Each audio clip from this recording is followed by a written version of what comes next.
Hi guys, welcome to my new mini blog. সকাল 5টার সময় উঠে পড়েছি। ছাদে এসে দেখি তখনও ঝিরিঝিরি বৃষ্টি হচ্ছে। ব্রাশ করে একটু উষ্ণ কুসুম গরম জলে লেবু দিয়ে খেয়ে নিলাম।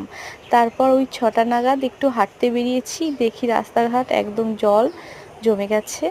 তারপর দেখি বৃষ্টিটা কিন্তু হচ্ছে না। 8টার দিকে স্নান করে একটু রুটি আর তড়কা খেয়ে নিলাম, বেশ দারুণ হয়েছিল খেতে। 10টার দিকে একটু কাঁঠাল খেলাম, তখনই দেখি একদম মুষলধারে বৃষ্টি নেমে গেছে। তখন রান্না করতে চলে গিয়েছিলাম। রান্নায় করেছি আজকে দুপুরবেলায় ভাত, সয়াবিন দিয়ে একটা পনিরের তরকারি, আর সকালের সেই তড়কা। পনিরগুলো ছিল খুবই ফ্রেশ আর খেতেও দারুণ। প্রথম দিকে একটু তড়কা দিয়ে খেয়ে নিলাম, তারপর সয়াবিন দিয়ে পনিরের তরকারিটা খুবই সুন্দর লাগছিল খেতে। তারপর রাতের মেনুতে ছিল মায়ের হাতের স্পেশাল বিরিয়ানি। আজকের মিনি ব্লগটা তোমাদের কেমন লাগলো অবশ্যই জানাবে।